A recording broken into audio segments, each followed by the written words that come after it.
Sir మా baby motion వెళ్ళేటప్పుడు ముక్కుతుంది, sir మా బేబీ యూరిన్ వెళ్ళేటప్పుడు ముక్కుతుంది, కొన్నిసార్లు ఏడుస్తుంది, ఇవి నార్మలేనా?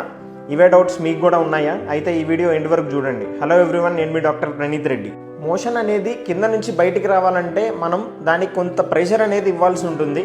మీరు అబ్జర్వ్ చేసినట్లయితే మనం కూడా డైలీ కమోడ్ మీద కూర్చున్నప్పుడు కొంచెం అబ్డామిన్ మీద ఇలా ప్రెస్ చేసుకొని ప్రెషర్ క్రియేట్ చేస్తేనే కింద నుంచి మోషన్ వస్తుంది. అలాంటిది బేబీస్ ఎప్పుడు పడుకొనే ఉంటారు కదా, వాళ్ళు మినిమల్ ప్రెషర్ కూడా ఇవ్వకుండా మోషన్ అనేది కింద నుంచి రాదండి. సో అందుకే అట్లా స్ట్రెయిన్ అవుతారు, ఇట్లా స్ట్రెయిన్ చేస్తూ ముక్కుతారు అనమాట. మనకి యూజువల్గా ముక్కడం సౌండ్ బయటకు రాదు, పిల్లల్లో సౌండ్ బయటకు ఇస్తారు వాళ్ళు ముక్కినట్టు అని.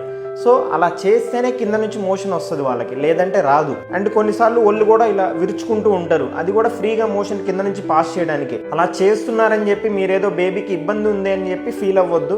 ఫీల్ అయ్యి ఏదేదో డైజెస్టివ్ ఎంజైమ్స్ వాడతారు, మోషన్ ఫ్రీగా వెళ్ళడానికి ఏమో మందులు వాడతారు, అవన్నీ వాడడం మంచిది కాదండి పిల్లల్లో. అండ్ ఇలానే యూరిన్ పాస్ చేసేటప్పుడు కూడా అది ఫ్రీగా రావడానికి కొంత స్ట్రెయిన్ చేస్తారు. అలానే కొన్నిసార్లు లైట్గా ఏడ్చి ఆపేస్తారు వెంటనే. మీ పిల్లలు కంటిన్యూస్గా మోషన్ వెళ్ళేటప్పుడు ఏడుస్తున్నా, కంటిన్యూస్గా యూరిన్ వెళ్ళేటప్పుడు ఏడుస్తున్నా, మోషన్లో నుంచి కానీ యూరిన్లో నుంచి కానీ బ్లడ్ వస్తున్నా వెంటనే మీ పీడియాట్రిషియన్ని కన్సల్ట్ అవ్వండి. ఇలా ఏం లేకుండా జస్ట్ ములుగుతున్నారు లేకపోతే లైట్గా ఏడ్చి ఆపేస్తున్నారు అంటే it's a normal thing, you don't have to worry అనమాట. Thank you.